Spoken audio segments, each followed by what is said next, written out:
Hello guys, मेरा नाम SRP है and welcome back to another case study with me. आज का जो केस है जब से घटा है तब से मुझे इसके बारे में रिक्वेस्ट आ रही है and a lot of people have requested me this thing. Last video में जाके देख लो तुम लोग, सारे के सारे कमेंट्स इसी के बारे में। But again I was waiting कि कुछ तो जजमेंट आएगा and finally we have something. So आज मैं इस केस के बारे में बात कर रहा हूँ जो पुणे में हुआ है। सोशल मीडिया की पावर तो हम सब जानते हैं, चाहे वो किसी को ट्रोल करना हो, किसी को ओवरनाइट फेमस करना हो, किसी के लिए डोनेशंस इकट्ठा करना हो या किसी को जस्टिस दिलाना हो। आज के सोशल मीडिया के ज़माने में कोई भी किसी चीज़ से नहीं बच सकता है। और आज के केस में भी हम यही देखेंगे कि कैसे सोशल मीडिया की पावर की वजह से ये केस सॉल्व हुआ था और इसके विक्टिम्स को जस्टिस मिली थी, जो शायद अगर नहीं होते ये प्लेटफॉर्म्स तो इनको जस्टिस नहीं मिलती। So let's learn a little more about today's case revolving around Pune's Porsche incident.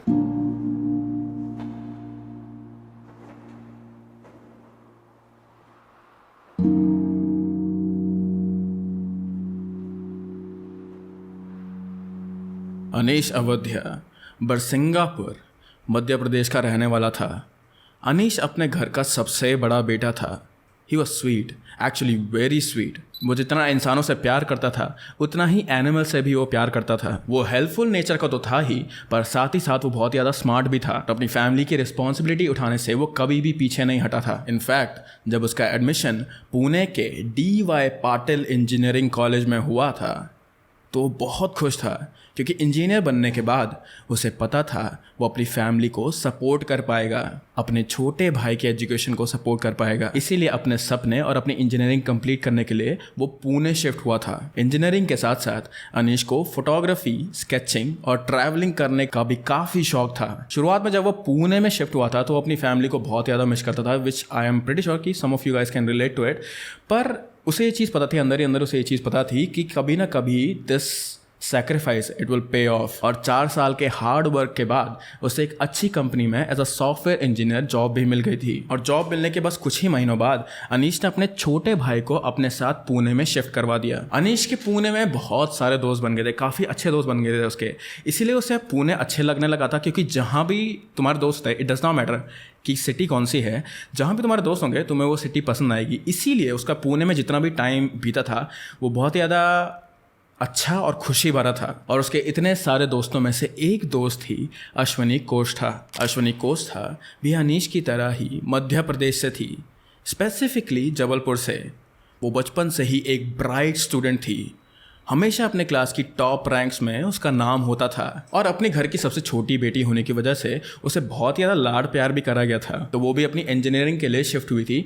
और जब इंजीनियरिंग कोर्स करने के बाद उसकी जॉब लगी थी, प्रॉपर जॉब लगी थी, तो उसके घर वाले बहुत ज़्यादा खुश थे कि हमारी लाडली बेटी, हमारी प्यारी बेटी को अब एक जॉब मिल गई है और अब वो अपने पैरों पे खड़ी हो सकती है। पुणे जाने के बाद से अश्विनी रोज़ अपने पापा को कॉल करती थी और रोज़ उन्हें कॉल पे बताती थी कि आज वो क्या करने वाली है, just to keep him up to date. और 18 मई की सुबह भी उसने अपने पापा को फ़ोन पर बताया था कि बहुत दिनों से वो अपने दोस्तों से मिलने नहीं गई थी, इसीलिए वो आज अपने कुछ दोस्तों के साथ पार्टी और डिनर करने के लिए जाने वाली थी। और इन दोस्तों में से एक दोस्त उसका अनीश भी था। तो रात को ये सारे दोस्त एक जगह इकट्ठा हुए और पुणे के कल्याणी नगर में, एक बार मैं भी गया था, पुणे के कल्याणी नगर में ये लोग इकट्ठा हो गए एक रेस्टोरेंट में खाना खाने के लिए। क्योंकि ये सभी लोग काफ़ी दिनों बाद मिले थे तो उन्होंने खूब सारी बातें करी, एक दूसरे को अपने लाइफ के अपडेट दिए, बताया कि क्या क्या चल रहा है उनके लाइफ में। सो बातें करते करते, हंसी मजाक करते करते इतनी ज़्यादा लेट हो गई थी कि इन्हें टाइम को पता ही नहीं चला। पर अगले दिन संडे था and these guys were corporate job वाले, तो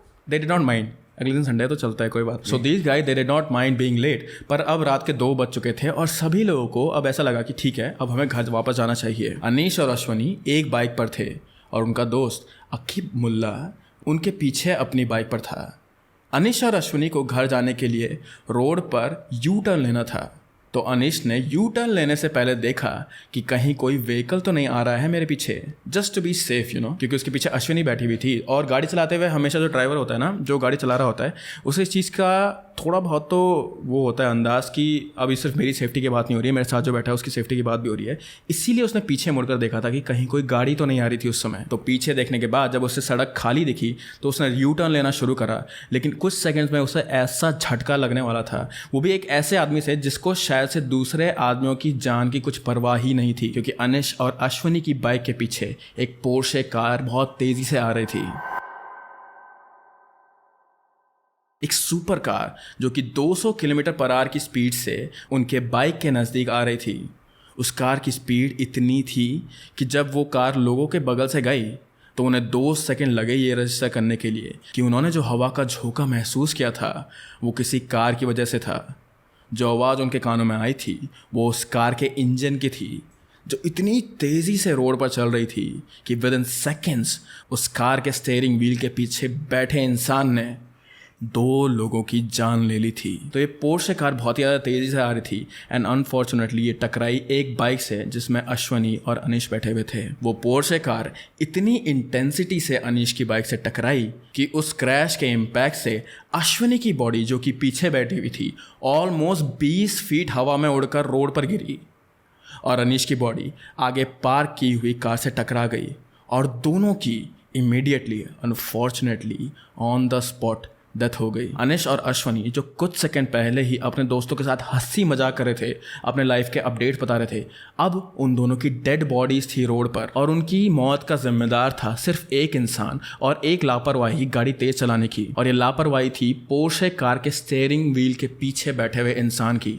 लेकिन आखिरकार ये आदमी था कौन? वेदांत अग्रवाल, पुणे शहर के बड़े realtor company Brahma and infrastructure की कंपनी के ओनर विशाल अग्रवाल का बेटा, जो बस 4 महीनों में 18 साल का होने वाला था। तो ये तो एक आदमी भी नहीं था। वेदांत अग्रवाल की 12th के एग्ज़ाम में पास होने की वजह से वेदांत अपने कुछ दोस्तों के साथ 1-2 बार में ड्रिंक्स की पार्टी देने गया था।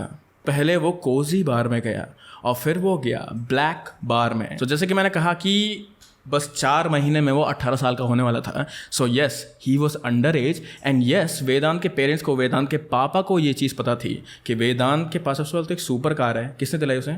ठीक है ना। And he also knew this thing, उसके parents also knew this thing that he used to drink. और ये चीज़ क्लियरली पता होने के बाद भी, क्योंकि लुक से भी पता चल जाता है एक आदमी की एज कितनी है, तो ये चीज़ क्लियरली पता होने के बावजूद भी कि वेदांत अंडर एज है, वहाँ बार्स के एक एम्प्लॉय ने वेदांत को ड्रिंक सर्व करी थी। वैसे एक नहीं, 2 एम्प्लॉयज़ ने ये ड्रिंक सर्व करी थी वेदांत को और एक ही रात में वेदांत ने 48,000 की ड्रिंक घटका दी थी। जिससे ये चीज़ अज्यूम करी जा सकती है कि सबसे पहली बात तो इतने सारे पैसे में कितनी सारी ड्रिंक्स आएगी, तो वो कितना ड्रंक था। एंड दूसरी चीज़ ये कि वेदांत कितना स्पॉइल्ड था। नाउ अपेरेंटली वेदांत के साथ उसका ड्राइवर भी गया था, उसके पोर्शे में उसका ड्राइवर भी गया था।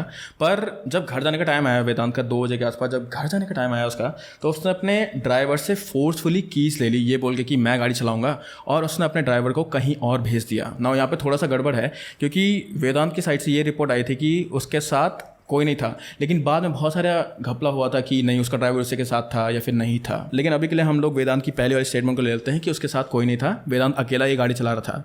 तो रात में बहुत ज़्यादा ड्रिंक करने के बाद शायद से वेदांत का मन करा होगा कि मैं तेज़ गाड़ी चलाऊं, इसीलिए उसने अपने ड्राइवर से कीज ले ली थी पोर्शे की। नाउ वेदांत एक ड्रंक स्टेट में था और वो गाड़ी चलाना चाहता था। ऐसा क्यों? शायद अमीरों के शौक कुछ अलग ही होते हैं। वेदांत को उस बार तक उसका ड्राइवर लेकर गया था और शायद ड्राइवर को वेदांत की हालत देखकर ये तो समझ आ ही गया होगा कि ये कार चलाने की हालत में तो बिल्कुल भी नहीं है। ना उसके पास लाइसेंस था और ना ही वो लीगल एज का था कार चलाने के लिए। So being a responsible person, Vedant के ड्राइवर ने उसके पापा विशाल को कॉल करा और उन्हें यह बताया कि आपका बेटा ऐसी डिमांड कर रहा है, ऐसी स्टूपिड चीज़ बोल रहा है मुझे पीकर। वेदांत के ड्राइवर को शायद से ये लगा होगा कि मे बी इसके पापा इसको झाड़ेंगे या फिर डांटेंगे, है ना, कि मत चला भाई, तूने दारू पी रखी है। लेकिन वेदांत के पापा विशाल ने वेदांत के ड्राइवर से कहा कि नहीं, मेरे बेटे को गाड़ी चलाने दो, he knows what he is doing. ये जानते हुए भी कि उनका बेटा ड्रंक है, ड्रंक नहीं एक्सट्रीमली ड्रंक है, उसके पापा he allowed, he gave him permission to do this thing. तो अब जब पापा ने बोल दिया तो बेचारा ड्राइवर क्या ही करता, ही इज़ जस्ट वो बस नौकरी कर रहा है वहाँ पे, वो उनके अगेंस्ट तो जा नहीं सकता, तो इसीलिए उसने भी चाबी दे दी इन्हें। तो वेदांत, उसका दोस्त और ड्राइवर कार में बैठे हुए थे। वेदांत ने एक्सेलरेटर पर पैर दिया and he just didn't stop. Car की स्पीड इतनी हो गई थी कि वेदांत को कार कंट्रोल करनी ही नहीं आई, और इससे पहले कि ड्राइवर उसे समझा पाता, आसपास के लोग उसे कुछ समझा पाते, वेदांत ने कार अनीश और अश्वनी की बाइक से क्रैश कर दी। अगर आप कार क्रैश होने के बाद की फ़ोटोज़ देखोगे तो डैमेज देखकर आपको ये आइडिया लग जाएगा कि कार कितनी तेज़ी से आई होगी। तो जैसे ही लोगों ने क्रैश की आवाज़ सुनी, जितने भी लोग रोड साइड पे थे या फिर रोड के आसपास थे या फिर उस स्पॉट के आसपास थे, वो सीधा उस बाइक की तरफ भागे, क्योंकि जो उनकी आंखों के सामने हुआ था वो किसी हॉरर सीन से कम नहीं था। I told you guys right, Ashwini 20 feet ऊपर थी भाई हवा में, कितना ऊंचा होता है वो चीज़। अनिश और अश्विनी की बॉडी रोड पर पड़ी हुई थी और पोर्शे कार के जो एयरबैग्स थे वो खुले हुए थे। अब तो ये चीज़ देख के कि मैंने 2 लोगों की जान ले लिया या फिर उसको ऐसा लगा कि मैंने 2 लोगों को ठोक दिया है, तो ये चीज़ देखकर वेदांत तो वहाँ से भागने के लिए तैयार था, लेकिन फिर भी वहाँ पे मौजूद कुछ लोगों ने उसे पकड़ लिया था तुरंत। एंड बीइंग इंडिया वो लोग उसे मारने लगे, which is good in this situation. I am not gonna deny that thing because I don't support beating someone, but I also don't support drinking and driving. So या और इस case में जो आगे हुआ उसे सुन के आप लोगों को भी थोड़ा सा रिलीफ मिलेगा कि एटलीस्ट लोगों ने तो उसे उस टाइम पे मारा था, which is again I don't support violence, but इस केस में इतना इन्फ्यूरिएटिंग फील होता है ना यहाँ पे कि लोग पैसे से क्या क्या कर सकते हैं। You guys will see now. 2 लोगों की मौत हो गई है, एक बाइक में बहुत ज़्यादा ज़ोर से क्रैश हो गया है, एक पोर्शे गाड़ी, इतनी महंगी गाड़ी में क्रैश हो गया है, और वेदांत को बस जेल ले जाने के 15 घंटे बाद उसे बेल मिल गई थी। Now you guys might be thinking कि what the hell is happening, bail कैसे मिल गई, इसने 2 लोगों की जान ले ली। सो डोंट वरी, उसे सिर्फ ऐसे ही बेल नहीं मिली थी, उसे कुछ कंडीशंस पे बेल मिली थी, जैसे कि उसे effects of road accident and their solution topic पर 300 वर्ड का ऐसे लिखना था। 15 दिन तक येरावाड़ा पुलिस के साथ ड्यूटी करनी थी, अपने अल्कोहल एडिक्शन के लिए ट्रीटमेंट लेनी थी उसे, और काउंसलिंग सेशन लेना था बेचारे को। बेचारा वेदांत, कितना बुरा हुआ उसके साथ। 300 वर्ड का ऐसे लिखना उसे, he can't do that thing right. और ये जो कंडीशन है, इन्हें सुनकर ऐसा भी लगता है कि this is just for the betterment of Vedanta and this is just to I don't know how to say it. 300 word का ऐसे मैन, सीरियसली। बट एनीवेज, मेरी आवाज़ से तुम्हें समझ गया होगा how stupid this thing is. पर इसमें सब कुछ भला तो वेदांत का ही हो रहा था। अश्विन का क्या, अनीश का क्या, सॉरी, उन दोनों की जस्टिस कहाँ थी? अश्विनी और अनीश की जस्टिस कहाँ थी जब एक्सीडेंट की सीसीटीवी फुटेज और ये बेल की जो कंडीशंस थी, कंडीशंस तो क्या ही है, पर जो ये बेल की कंडीशंस थी ये सोशल मीडिया पे सर्कुलेट होनी शुरू हो गई। Then everyone was just shocked कि क्या 2 लोगों की जान की कीमत 300 वर्ड का ऐसे है। और 300 वर्ड का ऐसे नहीं है, उसे ड्यूटी भी तो करनी थी इतने सारे दिनों तक, बेचारा राइट। क्या अमीर लोगों के लिए इतना ज़्यादा आसान होता है जुडिशरी सिस्टम को अपने हाथ में लेना, उनसे अपनी मनमानी करवाना? And generally this question is still valid कि क्या पैसों से सब कुछ खरीदा जा सकता है, even law, even justice? And I think common man had enough of this. Social media की इतनी आउटरीच को देखने के बाद जुवेनाइल बोर्ड ने वेदांत की बेल को कैंसिल कर दिया, उसे रिमांड में रखा गया था। All of this while Sunday को जब वेदांत का ब्लड सैंपल कलेक्ट किया गया था ये देखने के लिए कि इसकी बॉडी में अल्कोहल था कि नहीं। Then you know what happened, I am gonna say this name wrong, hospital का name wrong, but it's probably Sassoon hospital के 2 डॉक्टर्स ने वहाँ के इट इज़ वेरी इन्फ्यूरिएटिंग, ठीक है, लिसन टू इट। वहाँ के 2 डॉक्टर्स ने वेदांत का ब्लड सैंपल कचरे में फेंका और उसके ब्लड सैंपल को किसी और के ब्लड सैंपल से एक्सचेंज करा उन्होंने। अगेन ये रहा हॉस्पिटल का नाम, इतना बड़ा तुम्हें दिख रहा होगा। वहाँ के हॉस्पिटल के एम्प्लॉयज़ ने ये चीज़ करी।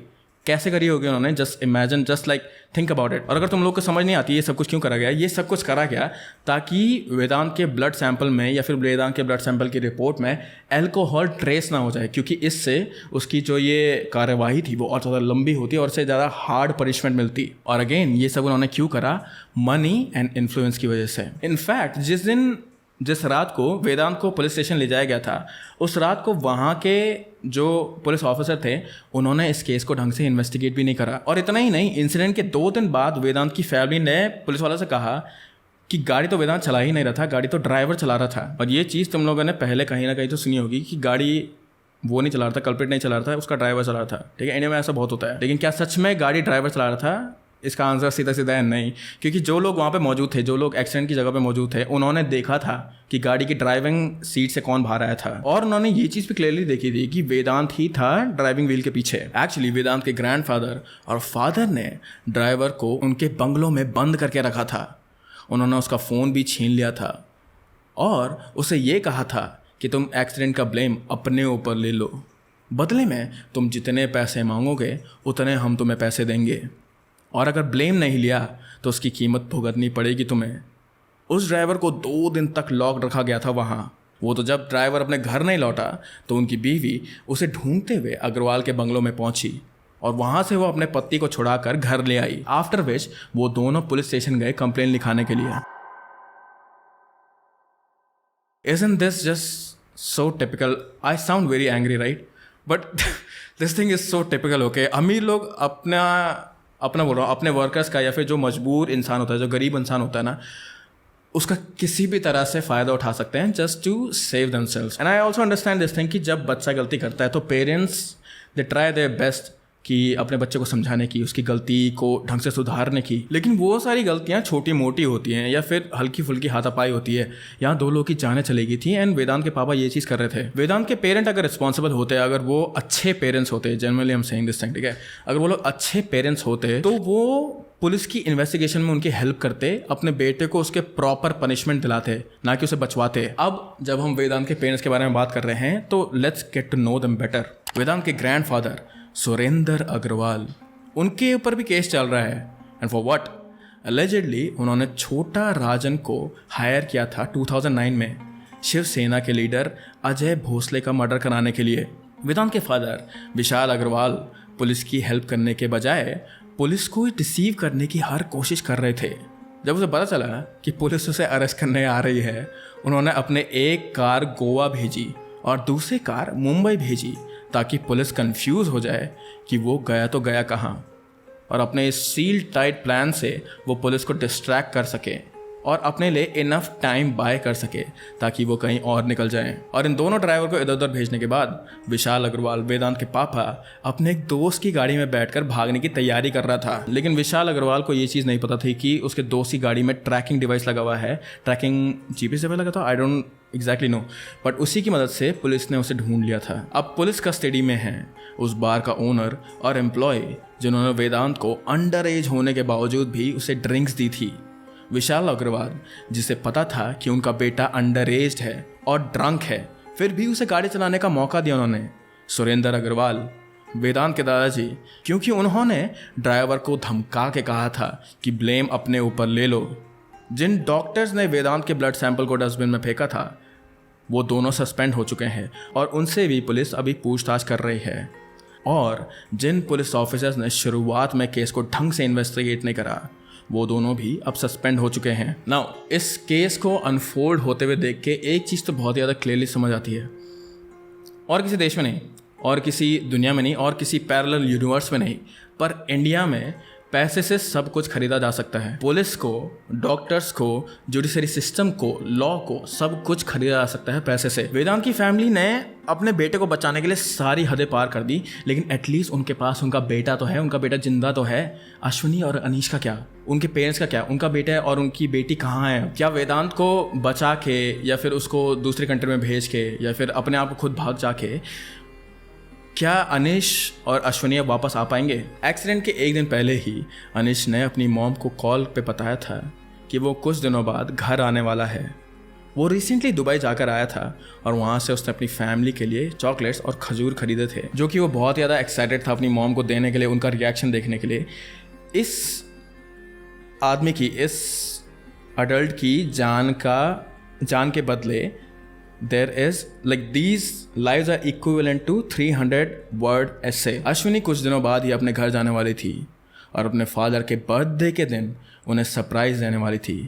क्या अश्विनी की जान की कीमत इतनी छोटी है कि उसके मर्डर को बचाने की कोशिश वो सिस्टम कर रहा था जिससे एक्चुअली में अश्विनी को जस्टिस दिलानी चाहिए थी, या फिर एटलीस्ट उन्हें ऐसा ढोंग करना चाहिए था कि वो हेल्प कर रहे हैं अश्विनी की। अब इन दोनों फैमिलीज़ के बच्चे वापस तो नहीं आएंगे, लेकिन इन दोनों फैमिलीज़ का बस यही कोशिश है अब कि वेदांत को एज अ अडल्ट ट्रीट करा जाए। जो बच्चा दारू पी सकता है, जो बच्चा गाड़ी चला सकता है, जो बच्चा दूसरे पे धौंस जमा सकता है, ही इज़ एन एडल्ट। और उसे जो नोइंगली ये सारी चीज़ें कर सकता है, that person is an adult, और उसे कॉन्सिक्वेंसेस भी वैसे ही मिलना चाहिए एज एन एडल्ट। बट इन सभी चीज़ों के बीच में I would like to thank one person, Pune commissioner of police Amitesh Kumar, जो बड़े अच्छे से इस केस को हैंडल कर रहे हैं एटलीस्ट अभी तक तो। बट या इस केस में आप लोगों का क्या कहना है? गलती किसकी है एक्चुअली?